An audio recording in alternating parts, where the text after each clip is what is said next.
rabbi told me in Los Angeles that when he married couples, he married them, he gave them his card. Take my card in case. He said, what case? We got married already. Every woman, every man, every husband, every wife. Don't ask if you want to be really happy. If you want to do your husband, you want him to do something for you, never ask what you do for me. What can you do for me?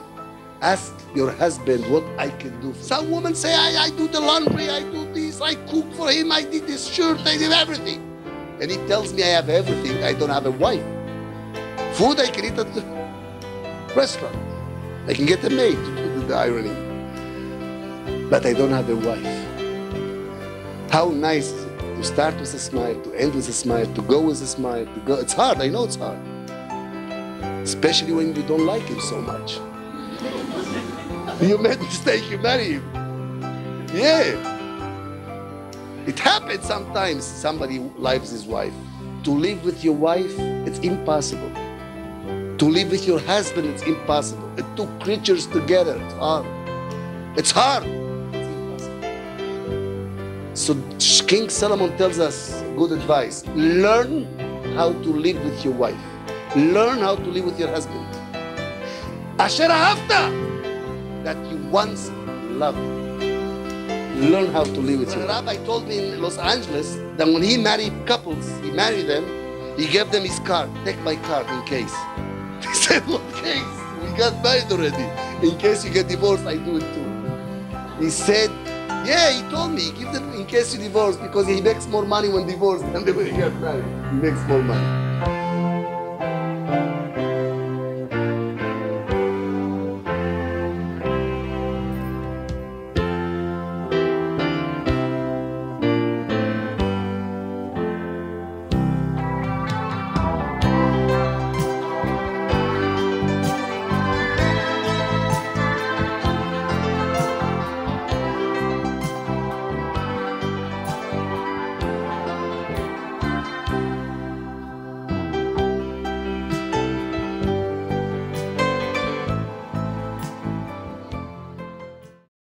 He went, instead of going north to Haran, to the Galil, he went south to Hebron, to Shem Va'ever, to study in the yeshiva. He studied 14 years, day and night. 14 years. He became 80 years old. On such age, even an old age home would not take him in. Was too old for old age home. Yaakov Avinu went to Shem Va'ever, he studied for 14 years, and then, only then, he went to Haran to look for shidduch. He worked another 7 years. I don't know already which age he got married, but what age. And then he looked for shidduch. My question is, two questions on Yaakov Avinu. First of all, you're too old. If your father tells you go get married, 64 years old, you should go get married. Just about time. He's not a young boy anymore. And not only that, even if he would be young, if Gadol Hador tells him, go get married, he has to do it. It's just dangerous not to listen to Gadol Hador. It's Isu. It's like not to keep Shabbos. If Yitzhak Avinu, Gadol Hador tells him, go get married, he doesn't do it 14 years. It's a sin. It's a big sin. How can we explain Yaakov Avinu's action, deeds then?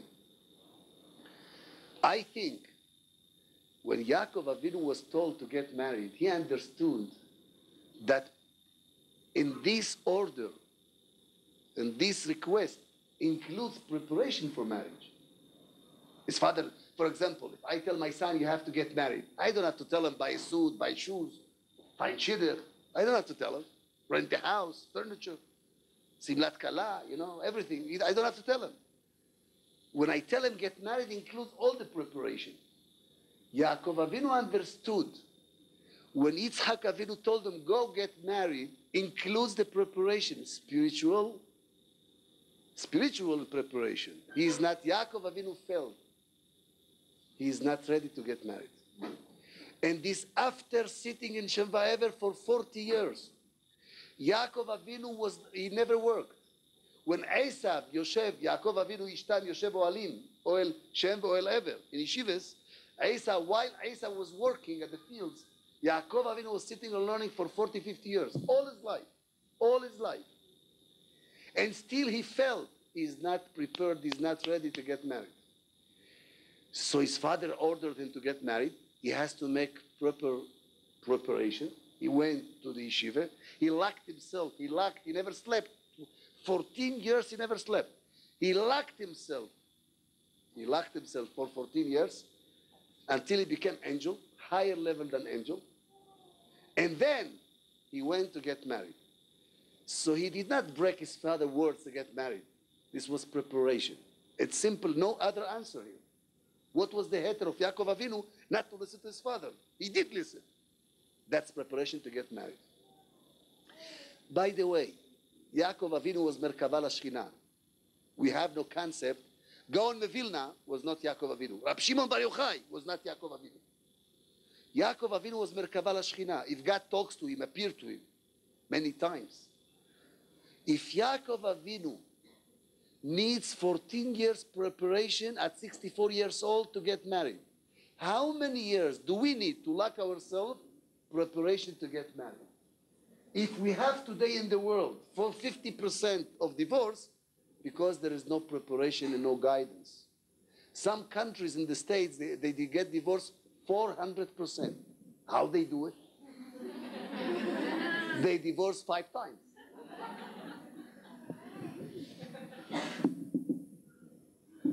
Anyway, it's true. You need the right preparation. The Kotzker Rebbe said, he said, marriage, it's a great thing. He said, הנישואים זה דבר גדול מאוד. חבל שנותנים את זה לילדים קטנים. He said, marriage, to get married, it's something so great, so holy, so high. It's a pity they give it to young children to deal with. The Sforno, one of the great Rishonim on the Torah, he's asking a question here.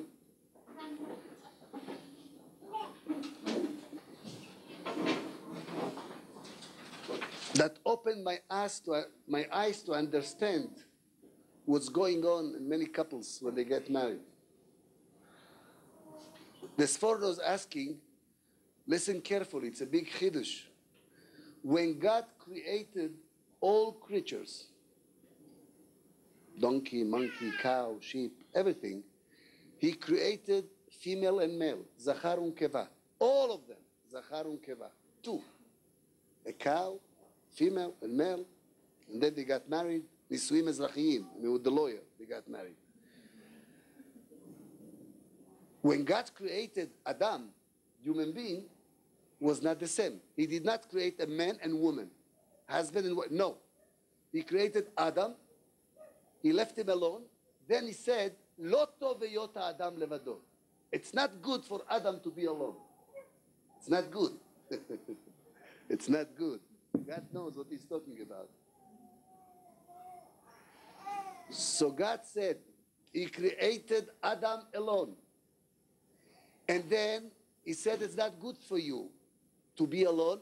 I have to create you a wife. He put him to sleep. He should not understand what's doing to him.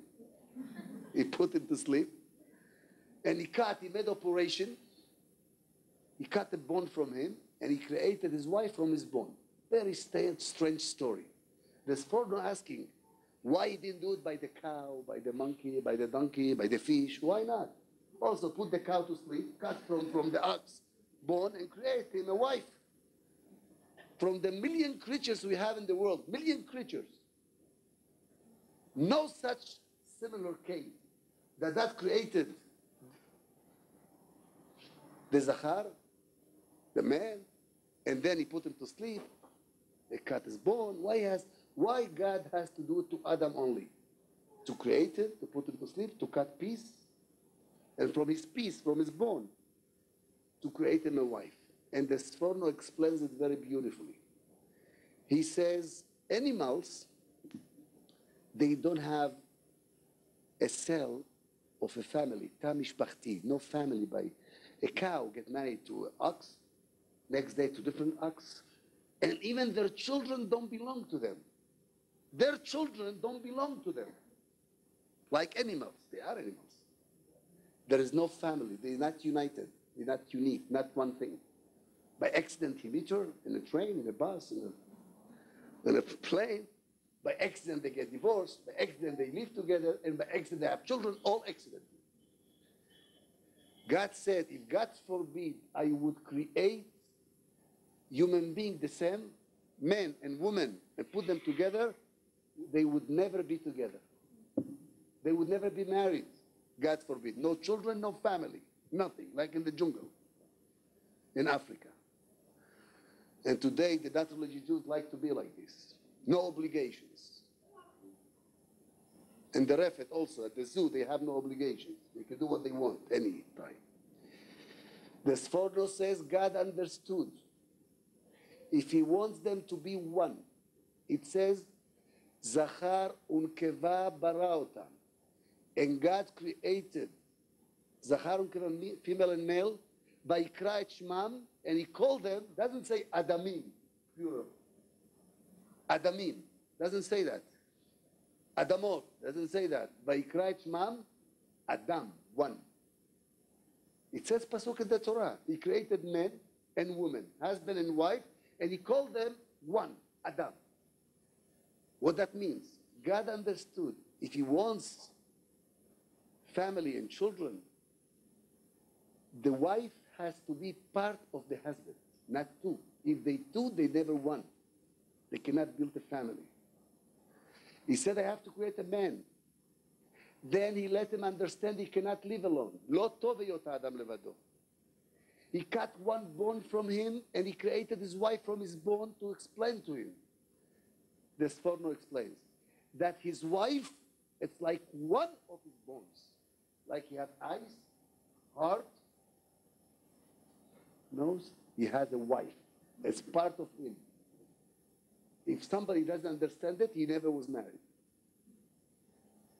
She has to be part of him, a bone. Like a person cannot get divorced from his eyes. Did you ever hear somebody got divorced from his heart? It's too late. Then he dies anyway.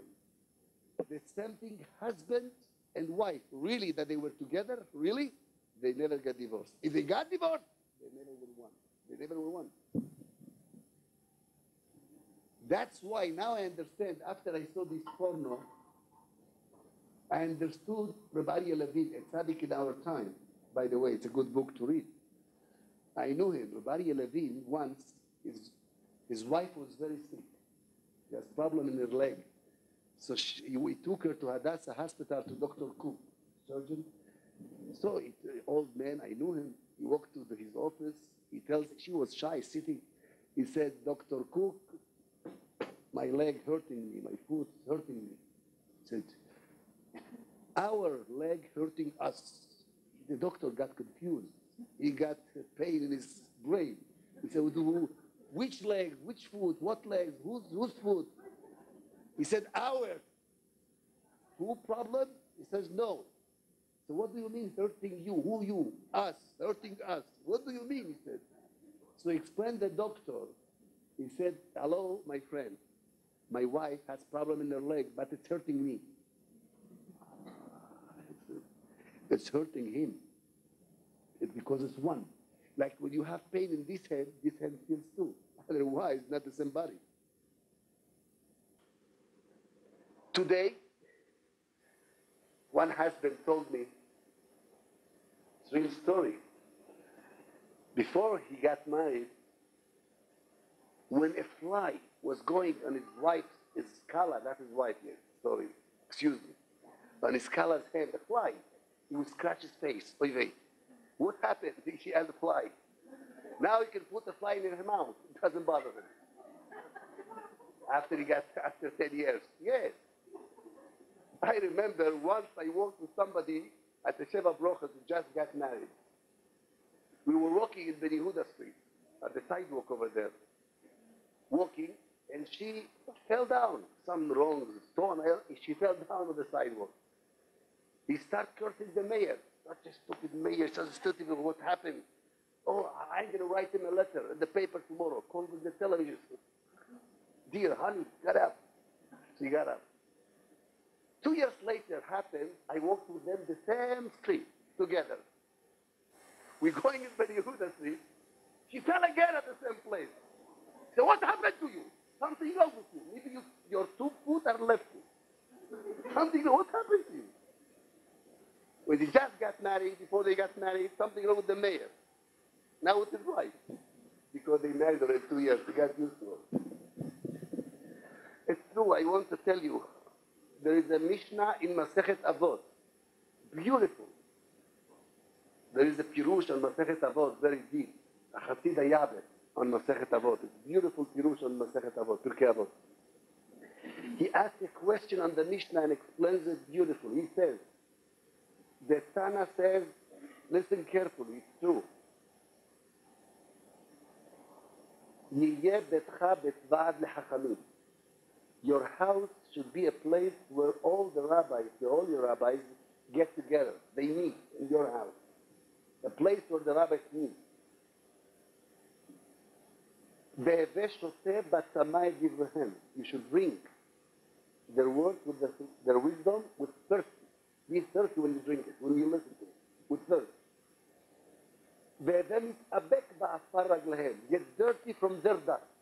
They should step on your life. So he's asking the Hasid Yabet, he's asking, what the connection between these 3 sentences? Your house should be a place for rabbis. They should meet there when they have a meeting. They should meet in your house. They have to have a class in your house. And then you should bring their words with thirst and let them step on you. Get dirty from your dust. You get dirt from their dust. What this means? He says something beautiful. He says the Tana, the Mishnah in Avot explaining the rabbis should be in your house all the time because your wife going to smell some Torah word, some wisdom. The children going to swallow some holy word, some wisdom, some Torah word. The walls going to smell some Torah, some holiness. But then the Tana says, I am afraid.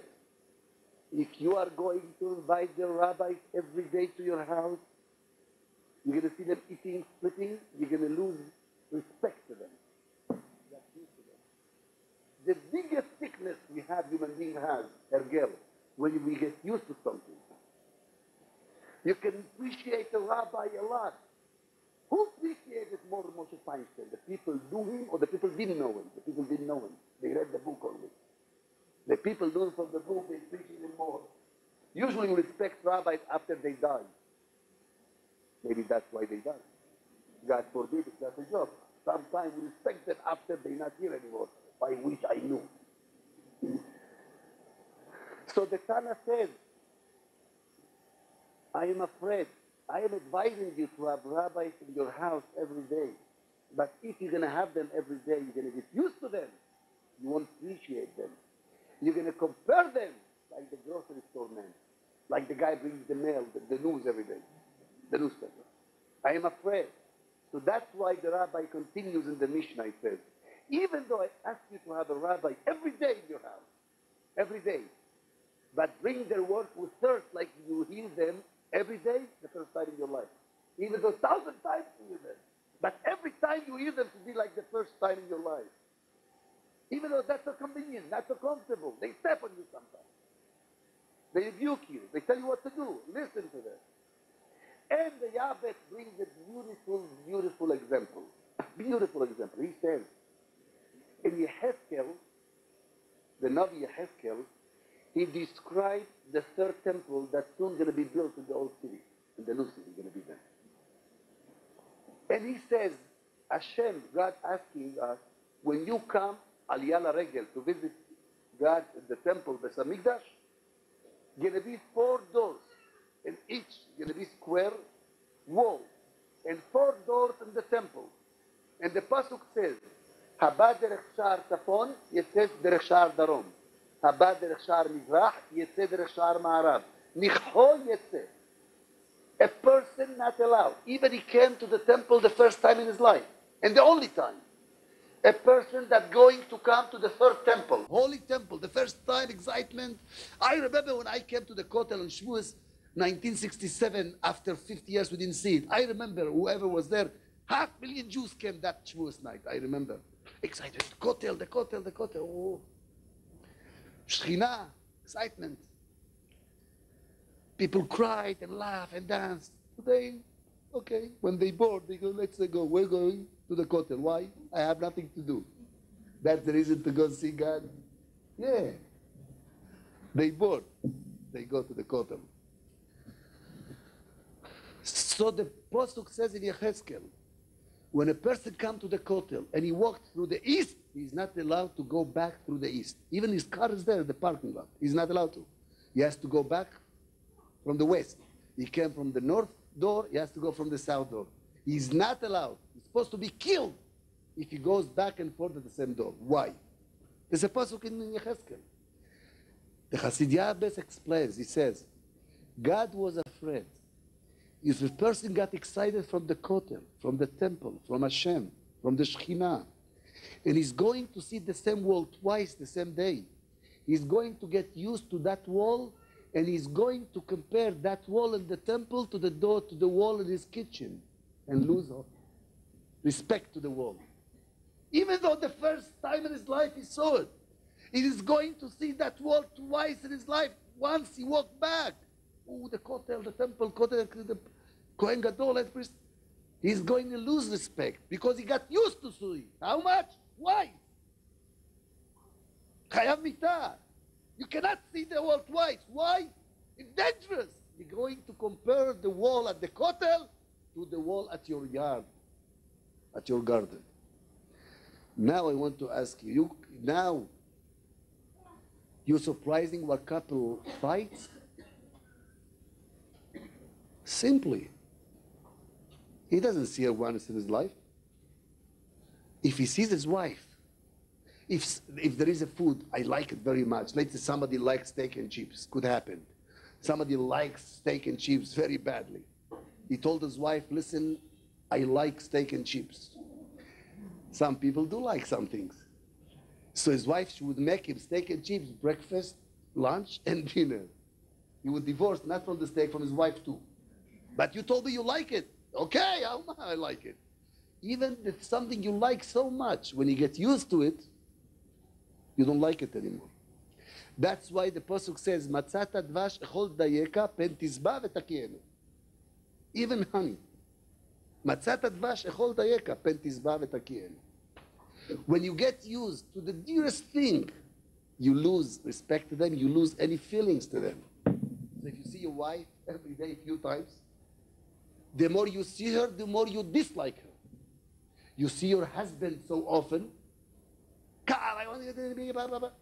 the more you see him, the more you dislike. I don't want to say you hate him, but you don't like him so much. Keep distance.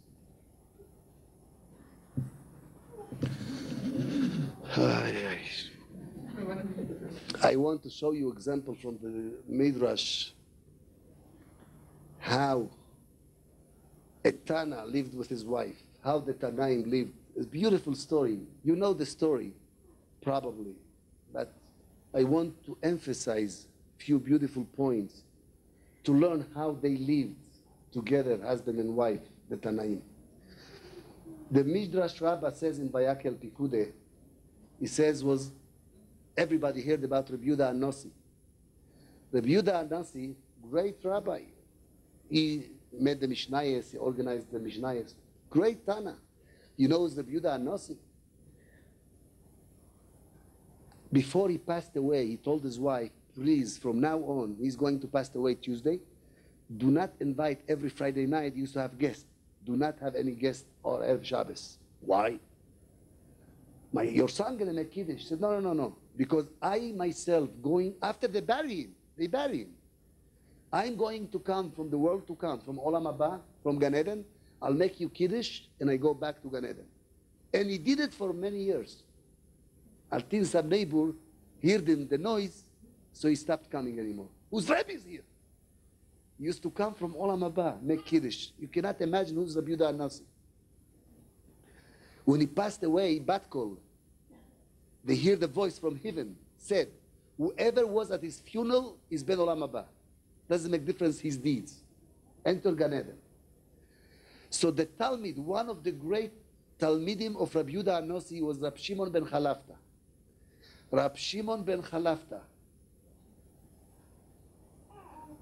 He was Gadol Hador too. One of the greatest rabbi in the time of Rabbi Yehuda HaNossi, and his wife was a big tzaddikus. She never learned the Bes Yankev in school.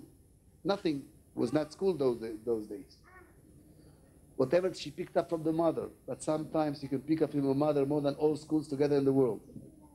Where we find more Yirat Shamayim.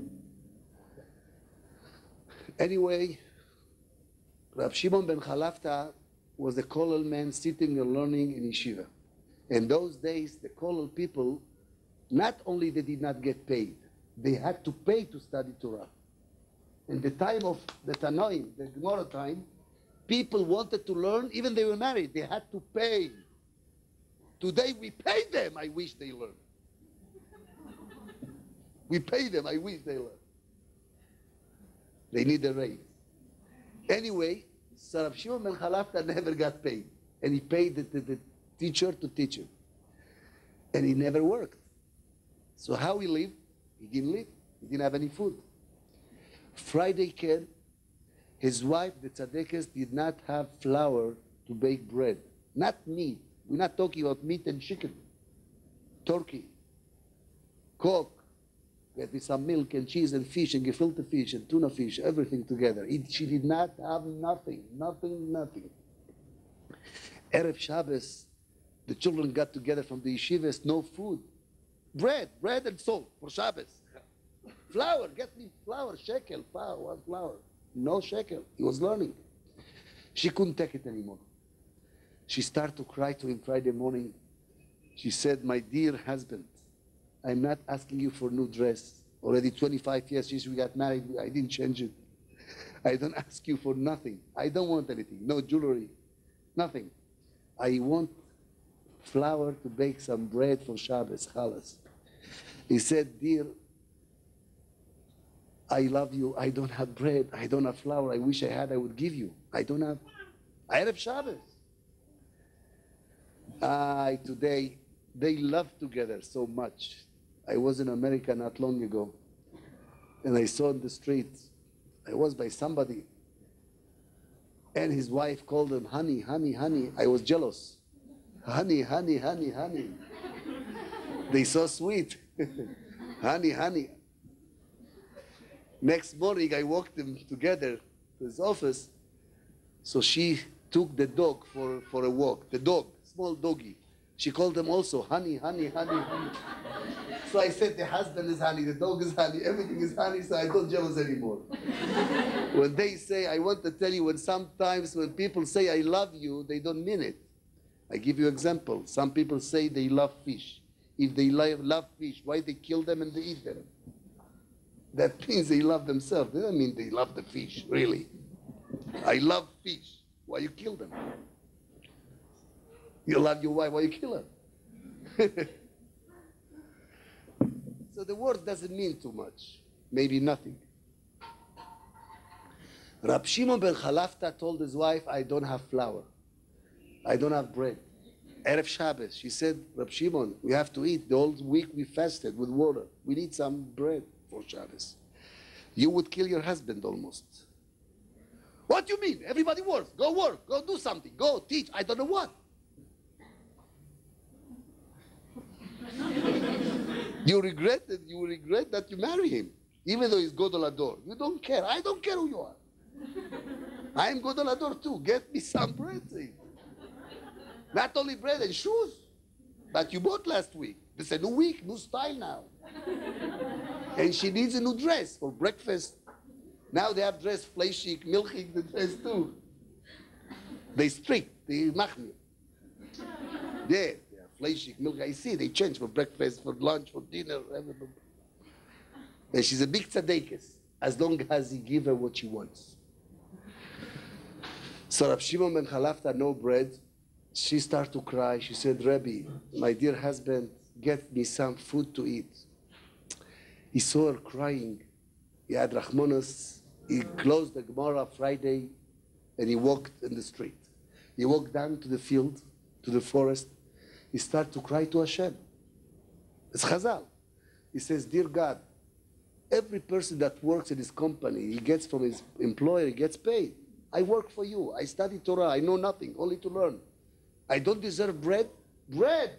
I don't deserve some food to eat for Shabbos. He started to cry.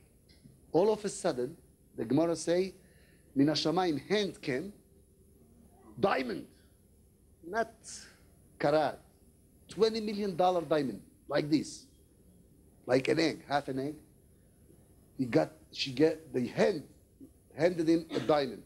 He took the diamond from a God, straight, kosher money, glad kosher, no problems, no shaylas. He got the diamond, Baruch Hashem. Thank you, God. I hope to see you again. He ran to the jewelry exchange. Some stores, they change diamonds. They do. He came.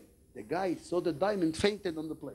He never saw such a diamond in his life. Usually diamond, you need magnifying glasses to see the diamond. Here's the diamond bigger than the magnifying glasses. He tells, where you got this diamond from? Doesn't make difference. How much it's worth? $20 million. Maybe the Queen of England needs it here. The Queen of England. I'll sell her the diamond. He said, hello, now leave me with Queen of England. Give me $1,000. Pay me later. You have to understand. Not he got food for Shabbos. If Hashem gives, he gives. He became from the poorest person in the world. He became the richest person in the world. And his wife, the richest wife in the world. She can buy few cottages and 20,000 dresses and shoes and cars, 5 cars. The richest, and wigs, 5, 2 floors each one. 2 floors. She has to go on the ladder where she puts it on. The richest woman, imagine. Easier for Shidduchim. Richest woman in the world. Rothschild. He ran to the stores. The last store were open. He got some fish, food, bread, meat, everything. And the Midrash say that he didn't have time to explain to his wife what he was doing. Was late. He left all the food on the floor, on the kitchen. He ran away to the mikveh to shul. From the shul, he came so happy. He didn't eat the whole week. If they did not have bread for Shabbos, for the weekend, they didn't have the weekdays also bread. If I would be him, I tell you the truth, I would first eat and then make Kiddush. Because Pikuach Nefoshes. He didn't eat all week and faint any minute. I would allow him to eat first. He came, candles shining, and he smells the food. He didn't smell such smell for a long time, since his Sheva Broches. And he was so happy, he started to welcome the angels. I would welcome them then too. He started dancing, Shalom Aleichem, angels, dancing. He wanted to make the Kiddush, wine, sweet wine, beer, everything on the table. And she cooked in 2, she's Eshes Hayin, she cooked everything in 2 hours. He wants to make the Kiddush, he's dying to eat and drink. Yom HaShishi. She tells him, stop. Dying to eat. Where you got the money from? That's the Gemara say, where you got the money from? Sometimes the wife has test of smelling better than the husband. She smells better. Something wrong with this guest, with this partner. And she's right. Many husbands, they bankrupt because they didn't listen to the wife. Anyway, I have to say the truth. So Reb Shimon ben Chalafta, he is ready to make the Kiddush. She shocked him with the question, where you got the money from? If it would be me, that's why I'm not Reb Shimon ben Chalafta, I would tell my wife, what? Mind your business. You suspicious me, I steal money? I'm Godol Ador, next to the Godol Ador. It's glad kosher money. He didn't want to tell her to be proud, like, I prayed and God gave me, I would tell her 5 times. But he was humble. He didn't want to say, God appeared to me, and he didn't want to say. He didn't want. I don't know why. He didn't want. Humble. So he said, listen, I don't know, some hand gave me. He didn't say that. She asked me, where did you got from? He said, don't worry, it's glad kosher money. He was trying to hide it. She said, I swear, I don't touch the food. And they dying to die from hunger. I don't touch the food until you tell me where you got the money from. You know what I do? Say you don't want to eat? Gesundheit, sit in the kitchen. With the maid, sit in the kitchen. Strike, go to the bedroom, go sleep. I would make the kiddush with the angels. I have good guests, and I would eat. You don't want to eat? Go. Gesundheit, go. But you don't trust me? No, he doesn't do it. He said, why don't you want to eat? Where you got the money from? He had to tell her over the story. You asked me, you pushed me to ask Hashem, you need food? I asked Hashem, God, give me some food. Hand from heaven came and gave me diamond $20 million. If I would be his wife, I would jump on him. Thank you very much. Such tzaddik, my husband. First of all, such tzaddik. No, first of all, such rich, and then such tzaddik. First rich. Priority. First a big rich, and then tzaddik. God appeared to him.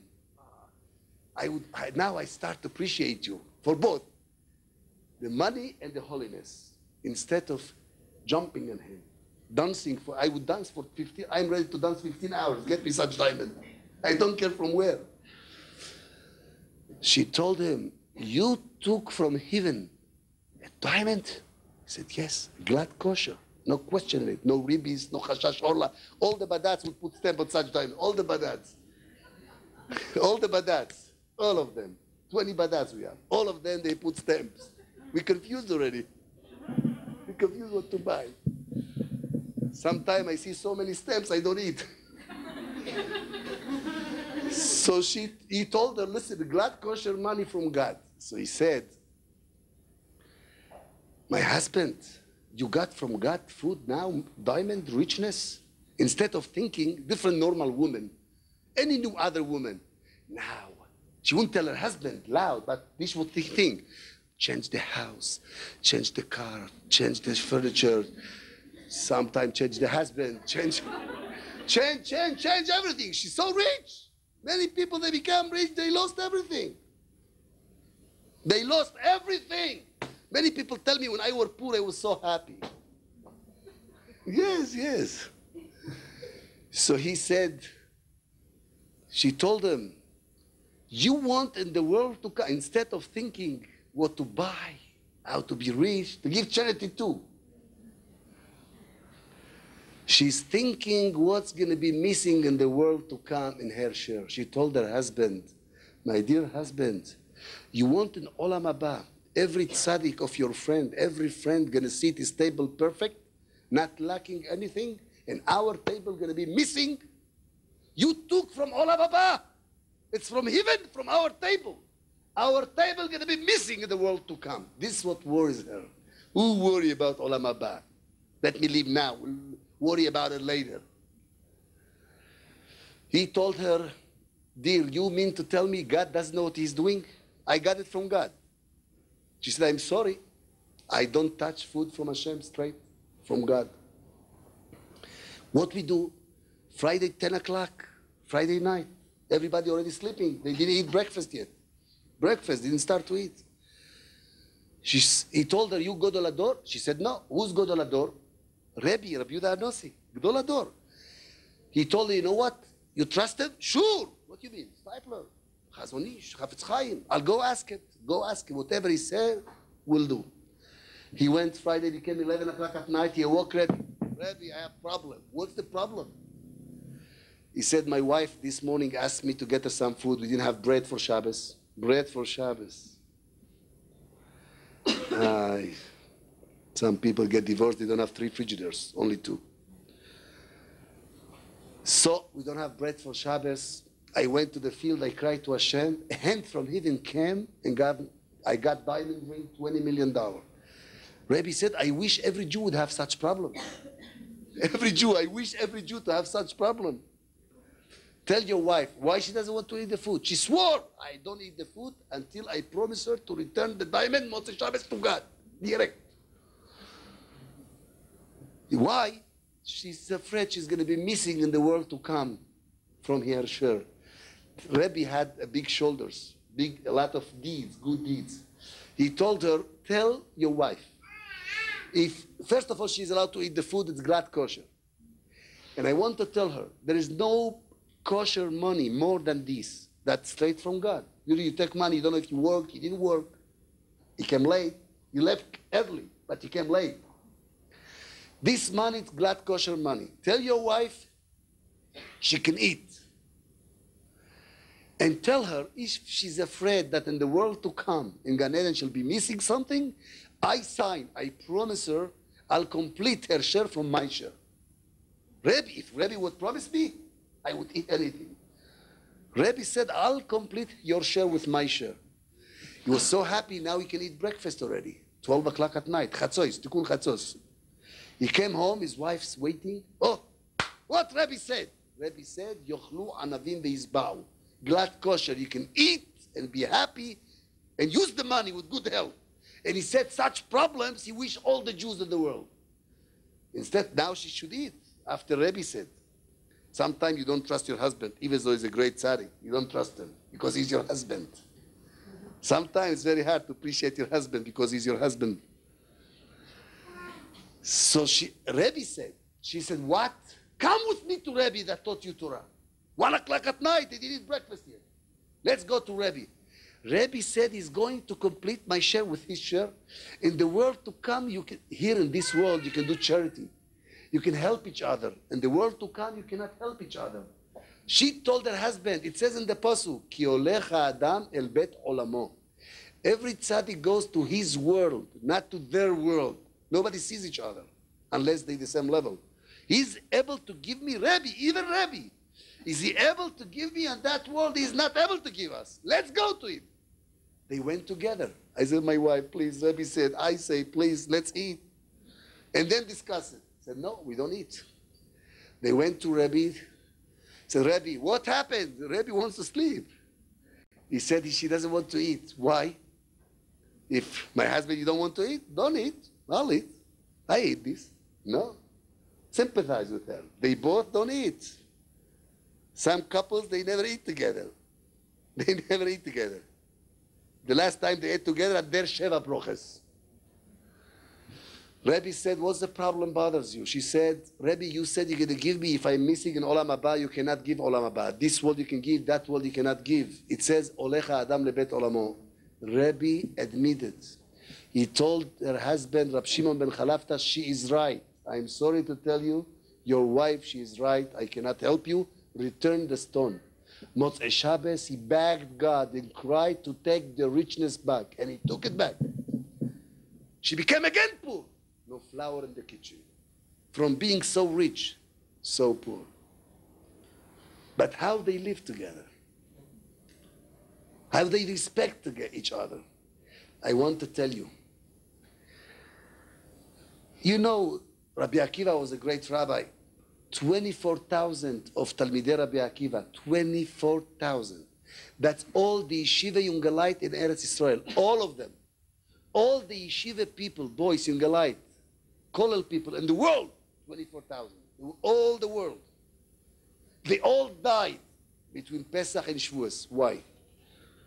Doesn't say, the Gemara doesn't say they insult each other. They yelled at each other. What it says? Lo nagu kavod ze baze. They did not respect each other. They did not respect each other. We don't respect each other. We insult each other. I want to tell you, many times couple tell me, why he doesn't think of me? Why he doesn't do this for me? I asked him many times, he never did. And he asked the same, why she didn't do this for me? When I asked, she doesn't do it.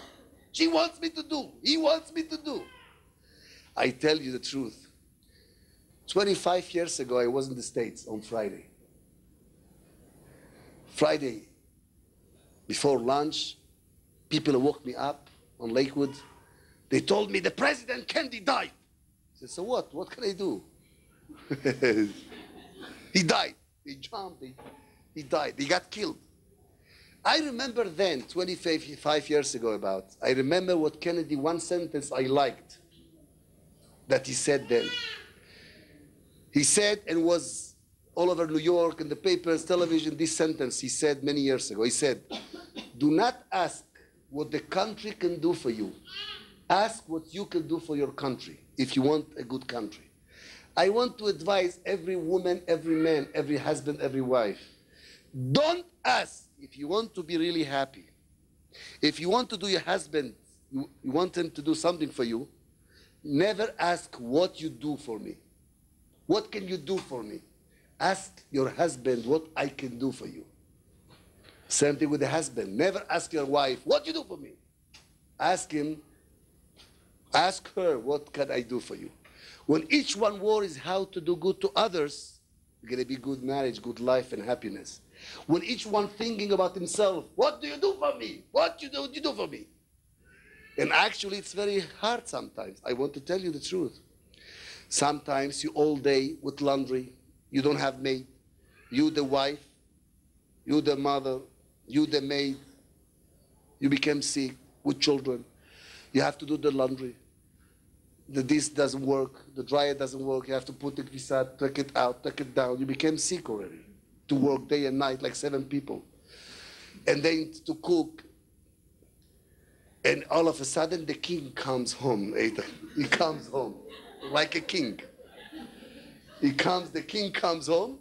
No dinner, it's not ready, almost, not almost. And he walks in, he opens the door. He doesn't ask, how are you? He asks, what is the mail? What is the mail? What do you mean the mail? What is the, he walks in, doesn't look at his wife and the children. What is the mail? What, the mail more important than your wife and children? Where is the mail? He needs the mail. Anyway, there is only bills in the mail. But it's more important. He looks for the mail. I know it's hard. You put your neshama, your soul in the soup until you cut the potatoes, you cut the onions, you cry when you cut the onions. Then you cut your hand sometimes, very often, especially when the knife is sharp. And then the blood coming to the soup too. That's why it tastes good. And then that's how you make the soup, and you kill yourself and this, and you burn yourself with the oven. Then the king comes, he doesn't like it, there is no salt in it. And he left you money for Tisha B'Av, and he wants you to make Shabbos.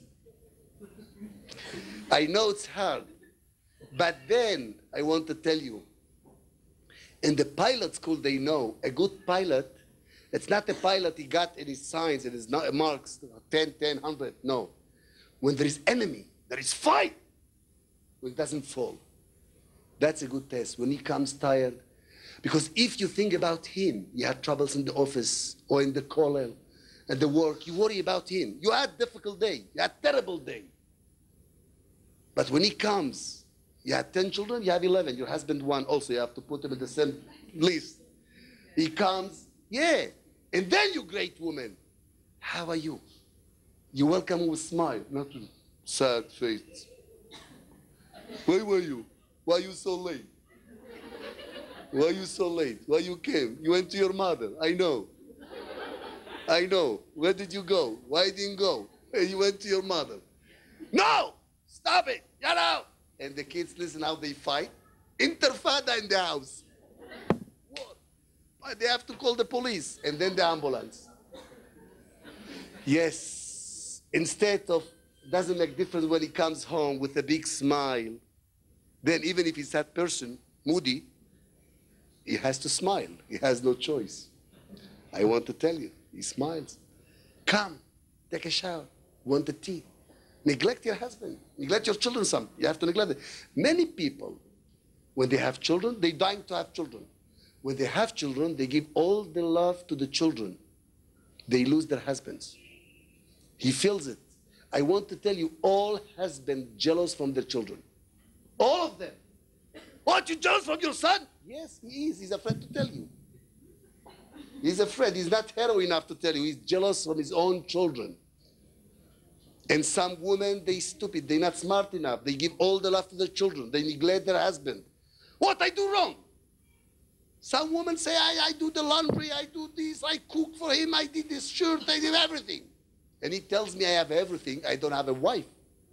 Food I can eat at the restaurant. I can get a maid to do the ironing. But I don't have a wife. How nice is it To start with a smile, to end with a smile, to go with a smile, to go. It's hard, I know it's hard. Especially when you don't like him so much. You made a mistake, you marry him. Yeah.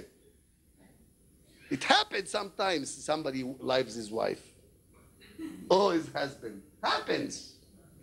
That's why Shlomo HaMelech said, it's not my words. I don't say for myself. Shlomo HaMelech says, you trust him sometimes? Shlomo HaMelech says, Metzah hayim im ha'isha asher ahavta. Find life with the wife that once you loved. Which kind of words is it? Metzah hayim. Learn, metzah, find life with the wife that you loved. What that means? To live with your wife, it's impossible. To live with your husband, it's impossible. It two creatures together, it's hard. It's hard. It's impossible. So King Solomon tells us good advice. Learn how to live with your wife. Learn how to live with your husband. Asher ahavta, that you once loved. Learn how to live with your wife. It's very hard. I have a question, Rabbi Isai, big question on Sarah Imenu and Avraham Avinu. I have a question. You know what real love is? I remember when I was at Lakewood, New Jersey, and Baron Kotler passed away on that winter. And his wife was at the hospital day and night next to his bed. And he was critically sick, dying. My chavrusa was standing next to his bed, listening to her cry. She was crying. She didn't notice he was standing there. She was crying and praying to Hashem. And my chavrusa from Lakewood heard the Baron Kotler's wife saying these words. Ribono shel olam, if chas v'shalom my husband has to die, his time came, please transfer the gzeira. Take me, don't take him. Because Klal Yisrael needs him, not me. She said, I am ready to die, and he should be alive. That's a real love. We're trying to kill each other.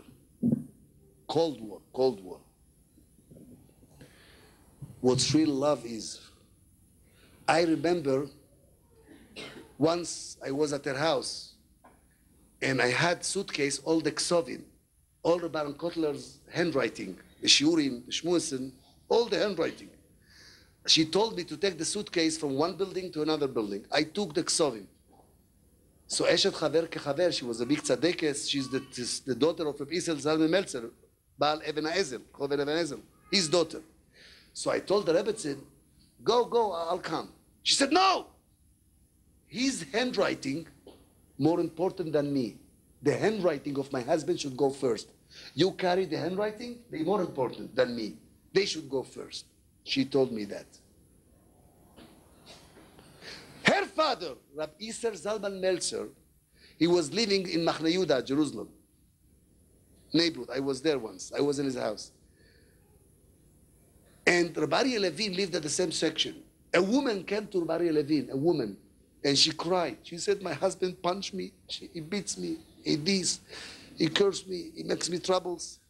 So I'll talk to him. Rabbi Levin said, I'll talk to him. He said, no, don't talk to him. If I'll tell him, if he knows I told you, he's going to kill me. So where he prays Minha, in this shul, he prays Minha. Okay? Rabbi Levin came to daven in that shul Minha, and after Minha, between Minha and Arbit, he said, he spoke about Shalom Bayit. He said, Rabboita, you have to suspect your wife. He didn't tell him, he tell everybody. By accident, Rabbi Isser Zalman Meltzer, Godol Ador, was there that time. Godol Ador! Rabbi Kotler Shver. He was there. And Rabbi Levin spoke, please respect your wife and this, blah, blah, blah. And Rabbi Isser Zalman Meltzer was crying. He says, 90 years old. He started to cry. After he finished, he came, he kissed his hands and said, thank you very much. I have to start to respect my wife. I never appreciate my wife enough. He said, no, I didn't talk for you. I had somebody, no, he spoke for me. He spoke for me. It's my fault. It's your fault. Your fault. Instead of blaming each other, helping each other, pushing each other, blame yourself. No, your fault, not my fault. I want to ask you a question. Very nice Chazal point. Who was greater level in heaven, closest to Hashem, Abraham or Sarah? Who was greater level? You know, the Torah says many times. Who was higher level, Abraham or Sarah? Sarah.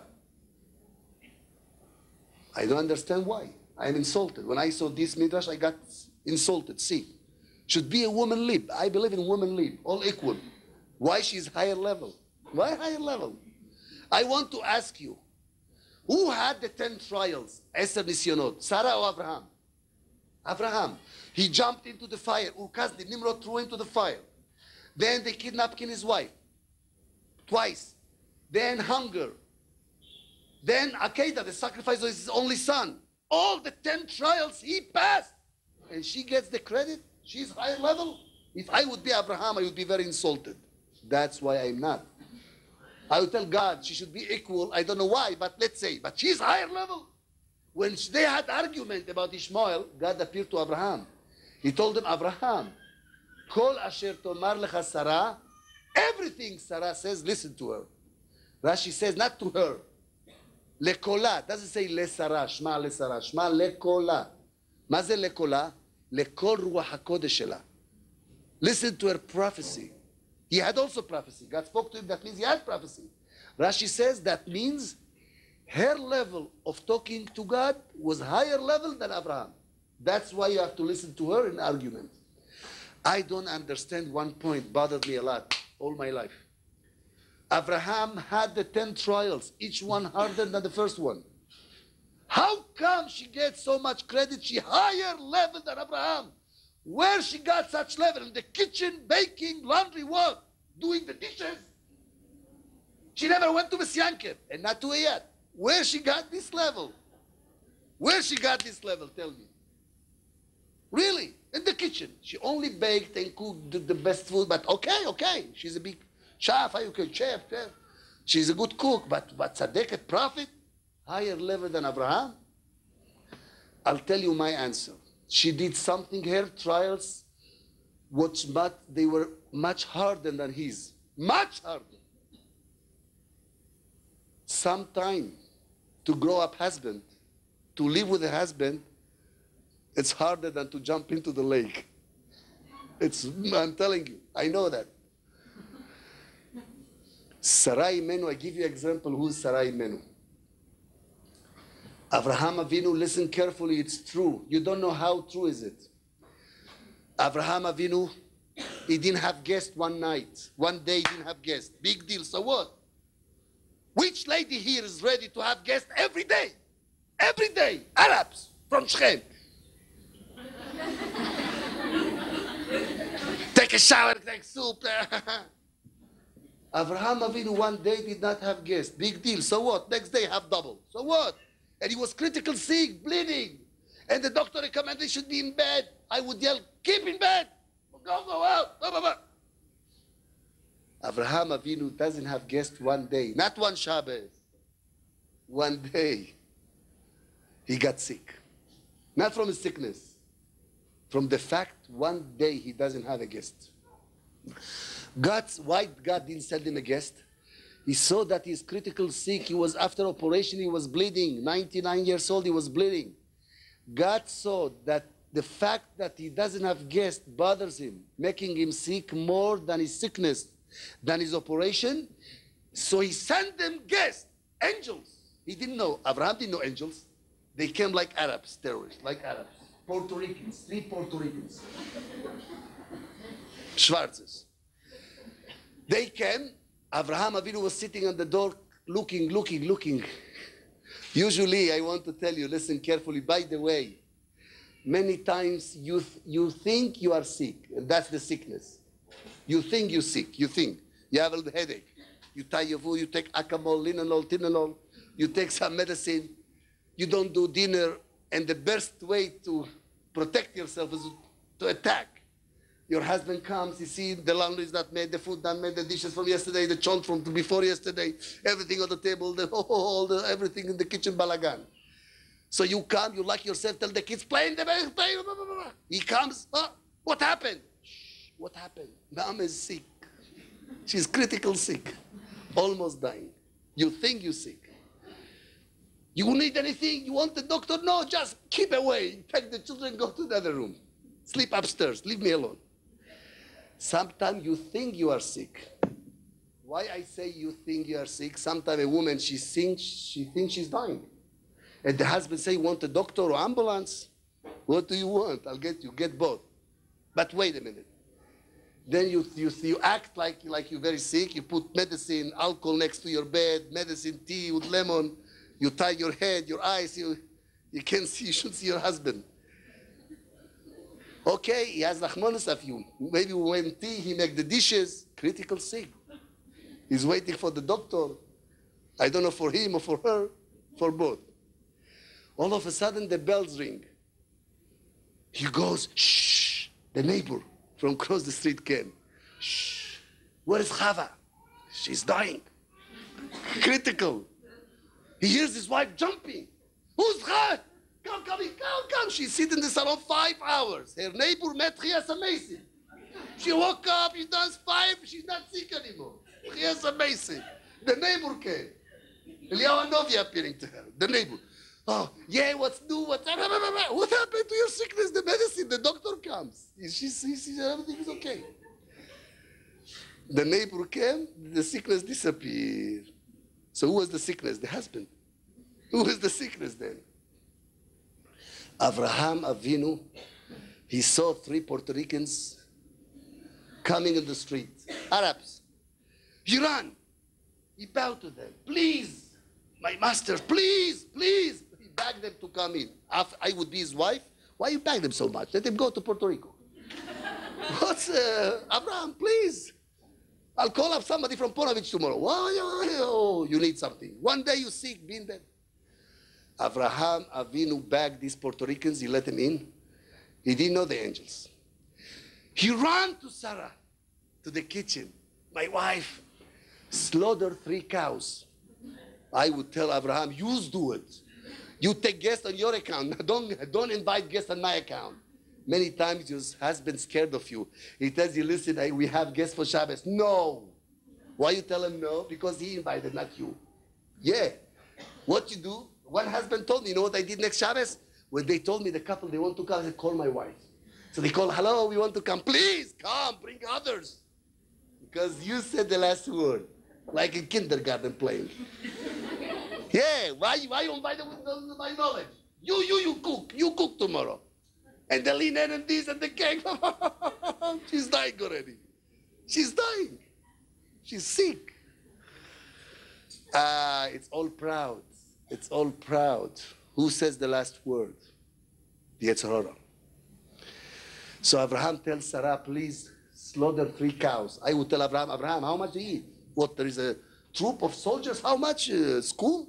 3 people, each one a tongue. You cook it. You do. You know that means, imagine your husband would bring you 3 chickens alive to the kitchen. You would slaughter him first. Then the chickens. You slaughter it and clean it and bleeding. You can't see chicken bleeding. And then to clean the cow, to take the cow, to kasher it. Then he said, please, bake bread first. I have in the freezer. No, you eat it. Get fresh.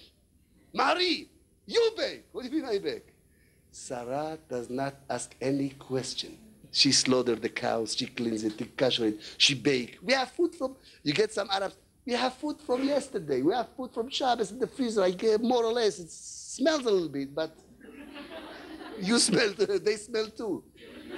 They smell too. We get you some good food.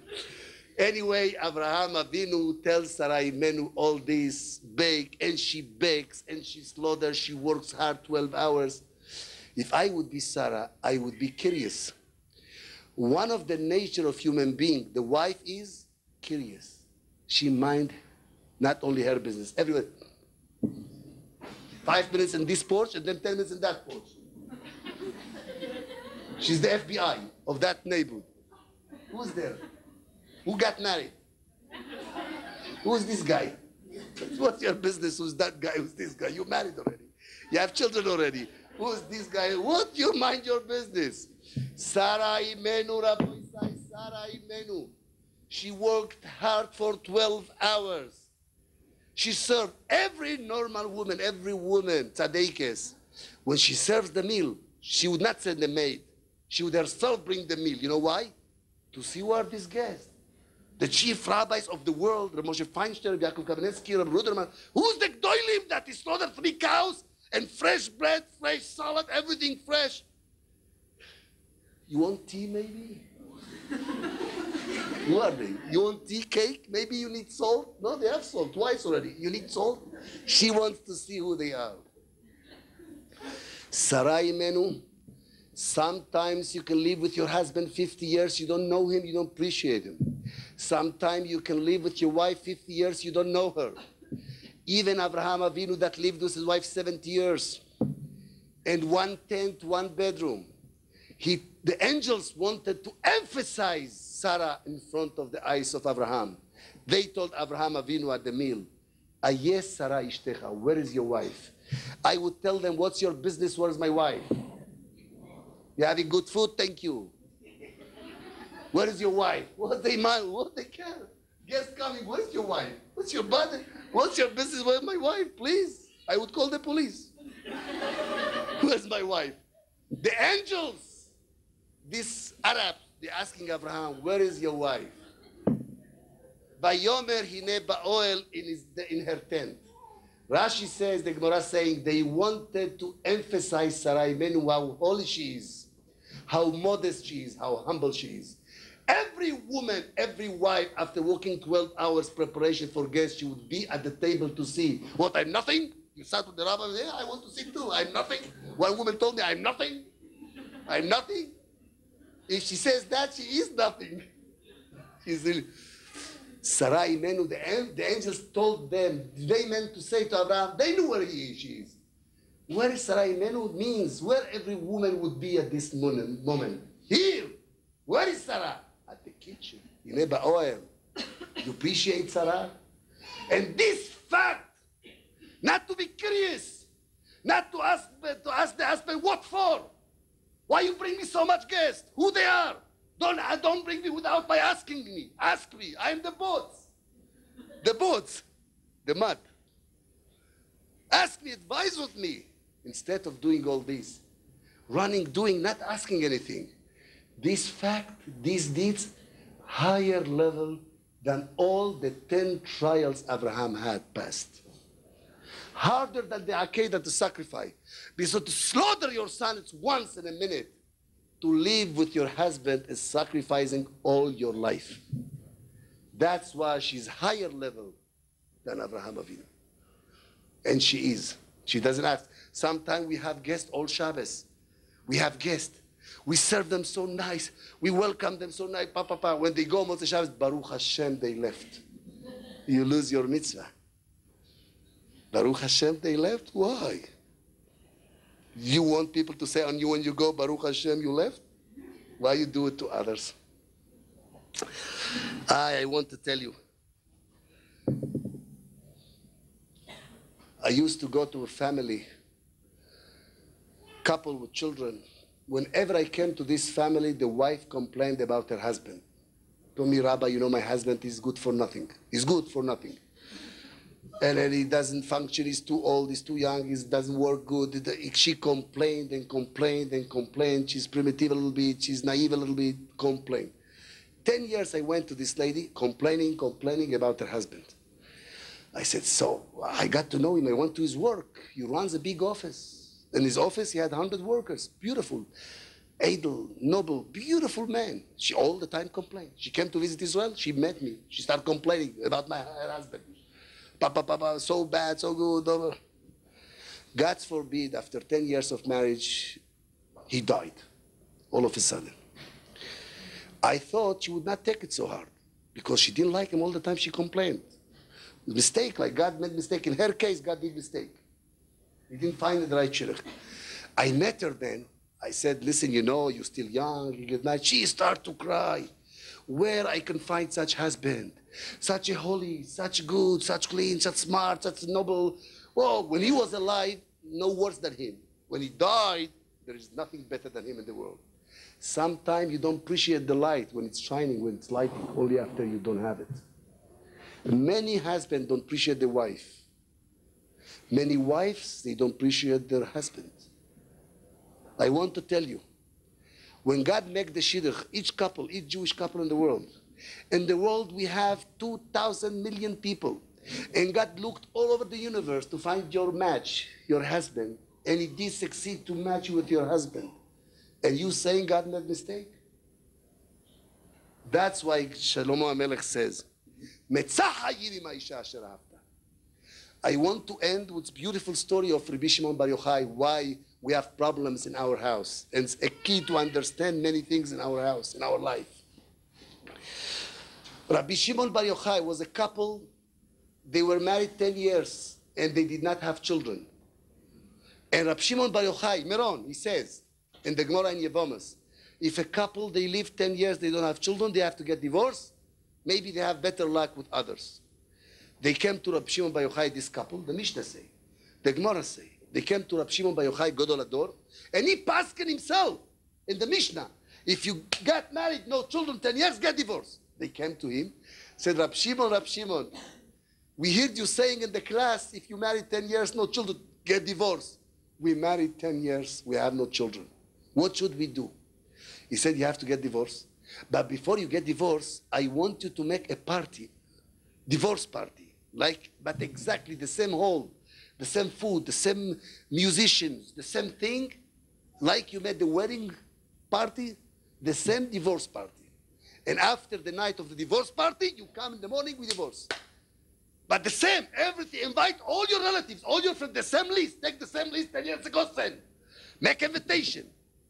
Odi Shama, I don't know how they wrote. You have the honor to request, honor to invite you to our divorce. Sheraton Plaza in Manhattan. Come. $50 each portion. Because Rabbi Shimon said the same. Folk from gold, plates from gold, food from gold, everything gold. Okay? They listen to Rabbi Shimon Bar Yochai, the Gemara say. They called the best musician. Oh, I don't know how they sang. Keitzad Benagdin, Lifnei Agrusha. I don't know how they sang. They cannot say Kala. Yeah, I want to tell you, Rabbi told me in Los Angeles that when he married couples, he married them, he gave them his card. Take my card in case. They said, what case? We got married already. In case you get divorced, I do it too. He said, yeah, he told me, give them in case you divorce, because he makes more money when divorced than when he got married. He makes more money. This couple, 10 years, no children, they came to Rabbi Shimon Bar Yochai. They took the same hall, the same musician, relatives, invitation. We expect the honor, invite you to our party of divorce. They all divorced. They all came. Beautiful parties, scotch, flowers, dancing, musician. Hey, they carry the kala, the grusha. They carry her, they carry him, they dance, hello. Eventually, they finished the night. He got drunk, he was so happy. I don't know what for, but sometimes you were happy, huh? He was so happy, he fell asleep. Usually when people divorce, they fight. Half of the money takes the lawyer, his lawyer, half the money takes her lawyer, they remain with zero. Fight, like two enemies. Here in this case, he took the keys to the house. He told his wife, my dear wife, even though we're divorcing tomorrow, take the key to the house, go take anything you want.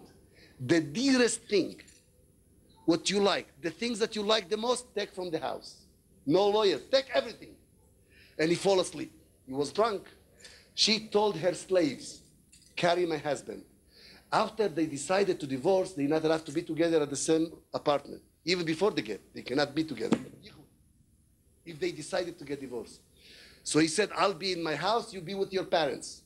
She called up, she cannot walk to his house. But he said, take anything, the dearest thing from my house. She told her slaves, take my husband, carry him to my parents, to my bedroom in my parents' house. He drunk, fall asleep. In the morning, next divorce soon, he opened his eyes, he sees his wife. Oh, he jumped. What happened? Where I am? What happened? I supposed to be, we cannot be together. He said, who brought me here? He said, you. You told me to carry, to bring to my house, to my parents, the dearest thing I have in my life, in the house. You are the dearest thing in my life. You are the dearest thing in my life. So what, we're going to divorce now? Let's ask Reb Shimon. It's your problem, not my problem. They went to Reb Shimon. Said, Reb Shimon, no, what happened? So we made party, we were dancing and these, the same musician, the same place, the same hall, the same relative invitation, we danced all night. What happened then? We slept together at the same house and in her house. Why? She said, he told me to take the dearest thing in the house. He is the dearest thing for me. Rab Shimon told them, go be together and you'll have a child this year. And they got a child in 9 months. I want to ask you, it's a story in the Gemara, in the Talmud. Why Rab Shimon Bar Yochai did like this? If he wants to give him blessing, to give them blessing for a child, he should tell them, listen, Gesundheit. Why he has to make them spend $50,000 at the divorce party? Anyway, they cannot get a divorce. 50,000, the same musician, the same place, not in the Rabbanut, says in the apartment. Why Rab Shimon made them do all this together again? I'll tell you. Rab Shimon understood. Sometimes you get married to your wife, you like her so much. She likes you so much, but after a year you get cold. After 5 years you get colder. After 10 years you get freeze. You froze already. From 2 ice they cannot have children. Can have ice cream, not children. They cannot have children. Ice, pieces ice. Rab Shimon wanted you lose your feelings. You have no feelings anymore. You get used to him. You see him like a furniture in the house. You have table there and your wife and your husband. Yes, furniture. So Rab Shimon wanted them to make the divorce party at the same hall, the same musician, the same place, the same invitation, to awake their feelings. They should be longing to the day of their marriage. And when they be warm again, happy again, they'll have children, they got children. That's our problem. You have to love your husband all your life like the same day, the first day. And the same thing with the husband or wife. How we do it? It depends. The key to understand each other is to think what you can do for him, not what he can do for you. Small things. Love you show to your husband, to your wife is small things. You can buy a gift without a giver, it's bare. Sometimes your wife needs, she has to remind you, I have a birthday. Said, oh, I'm sorry, I know it. And then you go, she has to buy you something. Said, okay, you know what? You know, I have birthday, you forgot. I have a birthday, I have birthday to you. So happy birthday to you. And he buys her a diamond ring or pearls, $2,000. It worth $0. You want it? Take it, have it, leave me alone. It's nothing. A gift without a giver, it's bare, it's nothing. She needs you, not the gift. The way you give it. Now what you give, the way you give it. You can buy her candy with nickel. You show her love. Yaakov Avinu loved his son Yosef. What he bought him? A house. Porch. What he bought him? Asalo ktonet pasim, a shirt, $10. And the brothers got jealous. Why? They can buy million shirts. But that's how you show love. In small things, you show love to your husband. A wife can make a tea. Make me a tea. You make me a tea. I said first. I hear this. I said first. When he comes after 12 hour work, she said, make me tea. I said, what do you say? I don't want him to say it. So a bad wife, she brings him the tea like this. Light, without no sugar. I don't want him to get fat. She worries about his fat now. She's fat, but he's not allowed to. He's not allowed. He's fat. She's fat. Anyway, take a tea. A better wife, she gets a plate, also underneath, but different color, white and yellow. A better wife, the same color, but it's dirty, got wet a little bit. A better wife, like king, take. Like the first night he came to her house to visit her. Every time you have to think. He doesn't need your tea. He needs you. The way you do it, the way you serve it. That's all our problem. We think he needs the soup. We think she needs the dress. It's not true. She needs you, you need him. If you're going to think, it's hard. But one thing I want to tell you, if there is a will, there is a way. You don't have the will. But I don't like him so much. That means you love him. That means you love him. First of all, it's too late. Secondly, I want to tell you, if you want to love somebody, invest. You know why you like your child better? I'll tell you why. Honey, he does sponge ice with for your son. If he says you love your son, you die for your son. Oh, your son. Why you love your son more than your husband? Because you had terrible pain. You had 9 months suffering. The first month throwing out your, and then many times to a doctor. He didn't gain weight. But he didn't gain weight. Oh boy, he didn't gain weight. Tipat Khalab, stupid one. Then Tipat Khalab, they drive you crazy, all of them. The doctor said he might have this and that. Yes, I want to tell you, you invested in your child. You love him. Even if you hate your husband, you don't. If you invest in him, like you invest in your children, he'll become a lovely child and beautiful husband. And you're going to be happy forever. Invest. Invest. It's a good investment, especially if you're married. I hope, Be'ezrat Hashem Yitbarach, that you be happy and have some good points. Happy life forever and ever. Amen.